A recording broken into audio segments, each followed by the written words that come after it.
हाथ में 15,000 रुपए का स्मार्टफोन और 500 रुपए का माइक लेकर कोई भी देश का पत्रकार नहीं बन सकता है।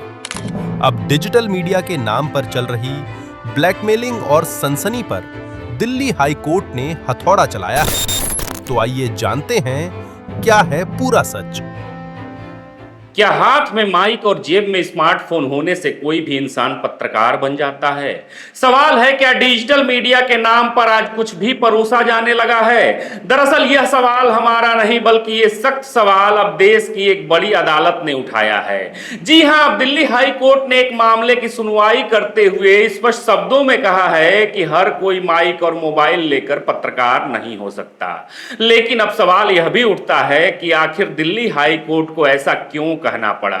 क्या वाकई में यूट्यूब और डिजिटल मीडिया के नाम पर पत्रकारिता का स्तर गिर रहा है, अथवा फिर ये जनता की आवाज को दबाने की कोई कोशिश है? ऐसे में आज हम बिना किसी पक्षपात के मेन स्ट्रीम मीडिया बनाम डिजिटल मीडिया का पूरा सच फैक्ट्स के साथ खंगालेंगे, आपको बताएंगे। अतः आप पहले मामला समझिए। दरअसल दिल्ली के सीमापुरी इलाके में यूट्यूब चैनल चलाने वाले 2 फ्रीलांस रिपोर्टरों के साथ मारपीट हुई थी। तब इसी मामले में आरोपियों की जमानत अर्जी पर सुनवाई करते हुए दिल्ली हाई कोर्ट ने साफ शब्दों में कहा कि आज के दौर में जिसके पास भी मोबाइल और माइक्रोफोन है वह खुद को रिपोर्टर बताने लगा है, पत्रकार बताने लगा है।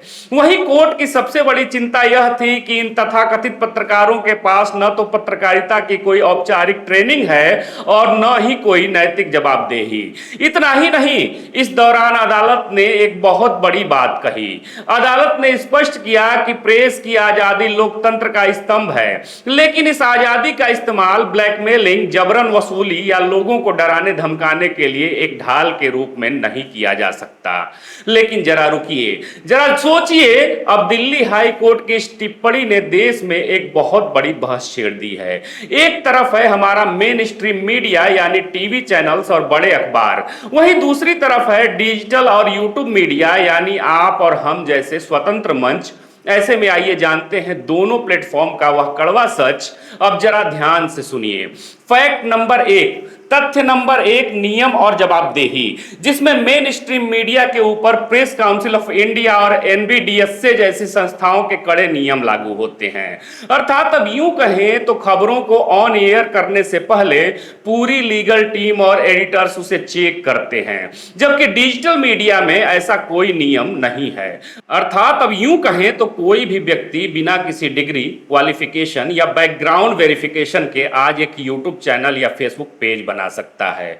ऐसे में अब दिल्ली हाई कोर्ट की चिंता इसी बात को लेकर है कि अगर जवाबदेही तय नहीं होगी तो फेक न्यूज और खोखली सनसनी को कैसे रोका जाएगा। बहरहाल अब सिक्के का दूसरा पहलू भी है जिसे समझना अत्यंत जरूरी है।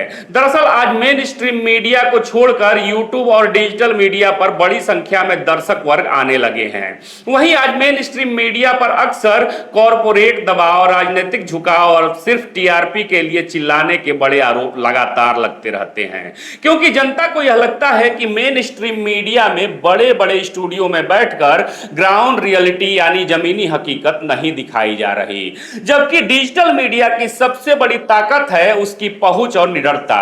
जी हां, जहां बड़े बड़े मीडिया घरानों के कैमरे नहीं पहुंच पाते, वहां एक डिजिटल यूट्यूब पत्रकार अपने मोबाइल से देश के सुदूर गांवों की टूटी सड़कें, स्वास्थ्य व्यवस्था और स्थानीय भ्रष्टाचार को बेनकाब कर देता है।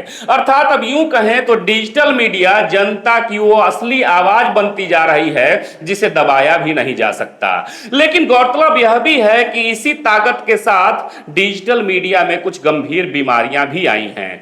गंभीर बीमारियों की यदि बात करें, जैसे महज व्यूज और यूट्यूब की कमाई के लिए भ्रामक थंबनेल लगाना, इसके अलावा किसी आरोपी के घर में जबरन घुस जाना, फिर कैमरे के सामने उस आरोपी को मुजरिम घोषित कर देना और अपनी बदतमीजी को आक्रामक पत्रकारिता का नाम दे देना।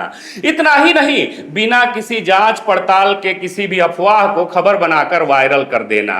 शायद अब यही कारण है, इसीलिए अब डिजिटल मीडिया को बंद करने की चर्चाएं तेज हो गई हैं। जबकि दिल्ली हाई कोर्ट ने भी यह माना है कि डिजिटल मीडिया सूचना के अधिकार को मजबूत करता है। लेकिन अब समय आ गया है, अब वक्त आ गया है कि डिजिटल मीडिया के इस जमीनी ताकत का इस्तेमाल जिम्मेदारी से किया जाए, क्योंकि पत्रकारिता सिर्फ एक माइक पकड़ने का नाम नहीं है, बल्कि यह एक गंभीर जिम्मेदारी है। ऐसे में अगर हम और आप खुद को लोकतंत्र का चौथा स्तंभ कहते हैं, खुद को पत्रकार कहते हैं, तो हमारा व्यवहार भी गरिमापूर्ण होना चाहिए। वहीं सरकार को भी डिजिटल मीडिया के लिए ऐसे नियम बनाने होंगे जो उनकी आजादी को भी न छीने, लेकिन साथ ही ब्लैकमेलिंग और फेक न्यूज पर भी लगाम जरूर कसा जाए।